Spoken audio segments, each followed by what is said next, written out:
Hello guys, সবাই কেমন আছো? সবাই ভালো আছো? তোমাদের সকলের দোয়ায় আমিও ভালো আছি। আজকে দেখুন আমি একটা পিক জেনারেট করেছি, অর্থাৎ একটা পিক ক্রিয়েট করেছি। দেখুন নেইমারের সাথে বসে একটা পিক, শুধুমাত্র আমি লিখে দিয়েছি, আমার একটা পিক দিয়েছি, পিক দিয়ে লিখে দিয়েছি যে নেইমারের সাথে বসে আছি, এরকম হাসি মুখে একটা পিক দিন, সাথে সাথে ক্রিয়েট করে দিয়েছে। তো এইভাবে কীভাবে আপনারা এইরকম পিক কীভাবে আপনারা জেনারেট করবেন সেই প্রসেসিংটা আমি আপনাদেরকে দেখাবো। তো ফার্স্ট অফ অল কী করতে হবে আপনাদেরকে, আপনারা প্লে স্টোরে চলে যাবেন। প্লে স্টোরে চলে যাওয়ার পর এই জায়গার মধ্যে সার্চ বক্স পাবেন। সার্চ বক্সে আপনাদেরকে লিখতে হবে চ্যাট জিপিটি। আপনারা ভালো করে অ্যাপসের নামটুকু জেনারেট করে নিন। অ্যাপসের নাম জেনারেট করার পর এই জায়গা থেকে 2 নম্বর যে একটি অপশন দেখতে পারবেন চ্যাট জিপিটি যে একটি অ্যাপস রয়েছে, এই অ্যাপসটি আপনারা সিম্পলি এই জায়গা থেকে ইনস্টল করে নেবেন। ইনস্টল করে দেওয়ার পর এই জায়গা থেকে আপনারা ওপেন করবেন। ওপেন করে নেওয়ার পর ফার্স্ট অফ অল আপনাদেরকে কী করতে হবে, কন্টিনিউতে একটা টিপ দিতে হবে। কন্টিনিউতে টিপ দেওয়ার পর আপনাদের উপরে এই জায়গার মধ্যে একটি অপশন দেখতে পারবেন সাইনিং লিখা। এই জায়গার মধ্যে এই সাইনিংয়ের উপর আপনাদেরকে ট্যাপ দিতে হবে। সাইনিংয়ের উপর ট্যাপ দিলে আপনাদের জিমেল দিয়ে একটা অ্যাকাউন্ট ক্রিয়েট করে নেবেন। অ্যাকাউন্ট ক্রিয়েট করে নেওয়ার পর এইরকম পিক জেনারেট করার জন্য কী করতে হবে, সিম্পলি নিচের দিকে গ্যালারির মতো একটি অপশন দেখতে পারবেন। এই দিকে গ্যালারির মতো একটি অপশন দেখতে পাচ্ছেন। সিম্পলি এই গ্যালারির উপর আপনারা একটা ট্যাপ করে দেবেন। ট্যাপ করে দেওয়ার সাথে সাথে কিন্তু আপনাদের ফোনের গ্যালারিতে নিয়ে যাওয়া হবে। গ্যালারিতে নিয়ে যাওয়ার পর আপনারা যে পিক দিয়ে এরকম পিক জেনারেট করতে চাচ্ছেন সেই পিকটা কিন্তু এই জায়গার মধ্যে আপনারা অ্যাড করে নেবেন। তো পিকটা অ্যাড হয়ে গেলে নিচের দিকে একটি অপশন দেখতে পারবেন।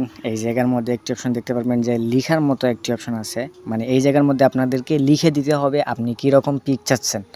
তো সিম্পলি কী করতে হবে, এই জায়গার উপর একটা ট্যাপ দিতে হবে। ট্যাপ দেওয়ার পর আপনারা এই জায়গার মধ্যে লিখে দিবেন। আমি লিখে দিচ্ছি। তো দেখুন আমি এই জায়গার মধ্যে লিখে দিছি যে মেসির সাথে দাঁড়াই আছি। কী দিয়ে লিখে দিছি, মেসির সাথে দাঁড়াই আছি, এরকম একটি পিক জেনারেট করে দাও।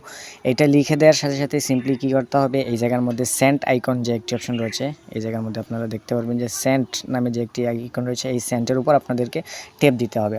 ট্যাপ দেওয়ার পর এই জায়গার মধ্যে কিন্তু পিকটা জেনারেট হতে শুরু করবে। দেখুন এই জায়গার মধ্যে গেটিং স্টার্ট বা প্রসেসিং ইমেজ নামে যে একটি অপশন দেখতে পারবেন। এই জায়গার মধ্যে এটা কিন্তু চালু হয়ে যাবে। তো কিছুক্ষণ একটু সময় লাগবে, আর আপনাদের ফোনে অবশ্যই ইন্টারনেট কানেকশন থাকতে হবে।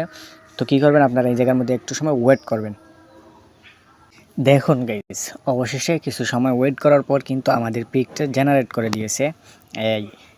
এই জায়গার মধ্যে একটি অপশন দেখতে পারবেন, এই যে একটি যে আমরা যে লিখে দিয়েছিলাম মেসির সাথে দাঁড়িয়ে আছি এরকম একটি পিক। এই যে দেখুন এই জায়গার মধ্যে কিন্তু লিখে দিয়েছিলাম মেসির সাথে দাঁড়িয়ে আছি এরকম একটি পিক। তো দেখুন কিন্তু এআই কিন্তু সাথে সাথে কিন্তু আমাদের পিকটা কিন্তু জেনারেট করে দিয়েছে। তো এই পিকটি আপনার গ্যালারির মধ্যে সেভ করার জন্য কী করতে হবে, সিম্পলি এই পিকের উপর ট্যাপ দিবেন। ট্যাপ দেওয়ার পর নিচের দিকে একটি অপশন সেভ নামে যে একটি অপশন দেখতে পাচ্ছেন, এই সেভের উপর ট্যাপ দিবেন। সেভের উপর ট্যাপ দিলেই কিন্তু পিকটি আপনার গ্যালারির মধ্যে সেভ হয়ে যাবে। আশা করি ভিডিওটি সবার অনেক উপকারে আসবে। আপনারা কিন্তু আমি শুধুমাত্র মেসি এবং নেইমারের পিক দিয়ে আপনার দেখিয়ে দিয়েছি। আপনারা কিন্তু যে কোনো পিক অ্যাড করে আপনারা শুধু এই জায়গার মধ্যে লিখে দিবেন যে এইরকমভাবে আমাকে পিকটা জেনারেট করে দাও, তাহলে সিম্পলি কিন্তু এরা জেনারেট করে দিয়ে দিবে। আশা করি আপনারা এই ভিডিওটি বুঝেছেন। যদি আমার ভিডিও থেকে একটু উপকার হন তাহলে অবশ্যই আমার চ্যানেলটি সাবস্ক্রাইব করে রাখবেন এবং